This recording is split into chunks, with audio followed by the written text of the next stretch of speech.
అయ్య బాబోయ్, విన్నారండి? Deputy CM Pawan Kalyan మీద కేసు పెట్టారంట తమిళనాడులో.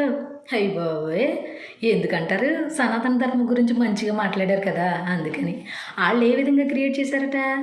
మతాలను కులాలను రెచ్చగొట్టే విధంగా ఉన్నాయట. అయ్య బాబోయ్, నిజమా? మరి ఒకసారి ఆలోచించండి. మీ డిప్యూటీ సీఎం స్టాలిన్ గారు చేసిన వ్యాఖ్యలు ఏంటి? సనాతన ధర్మం వైరసా? నీకేమైనా పట్టుకుని పీడిచింది ఏంటి కరోనాలాగా? అసలు నువ్వు ఉండటమే ఎక్కువ. మరి నువ్వు అన్నమాటకి, అదే మీ డిప్యూటీ సీఎం అన్నమాటకి మేము ఎన్ని కేసులు ఎట్టాలి? ఒకసారి ఆలోచించు. ఆయన చెప్పింది ఇదే, ఈ మూర్ఖత్వాన్ని వదలంటారా బాబు అని. అర్థమవుతుందా?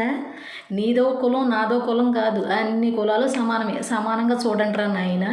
సనాతన ధర్మ రక్షణ కోసం మీ వంతుగా ముందుకు రండిరా అని. అర్థమవుతుందా? ఏంటి అర్థమైంది? అందరి కులాలు ఒకటే, ముందు అది నేర్చుకుంటారా బాబు. కేసులు తర్వాత ఎడుదురు కానీ.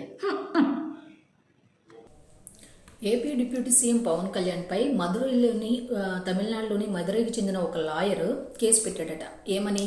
పవన్ కళ్యాణ్ వారాహి డిక్లరేషన్లో మతాలను కులాలను విద్వేషాలకు గురి చేసేలా మాట్లాడారు, అందుకే కేసు పెట్టారట. మరి మీ డిప్యూటీ సీఎం స్టాలిన్ చేసిన మాటలేంటి? మరి అప్పుడు మేమేం చేయాలి? ఇదే పవన్ కళ్యాణ్ చెప్పేది.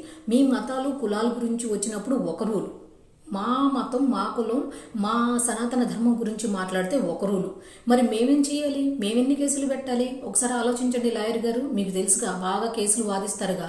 మేమేం చేయాలి ఒకసారి చెప్పండి.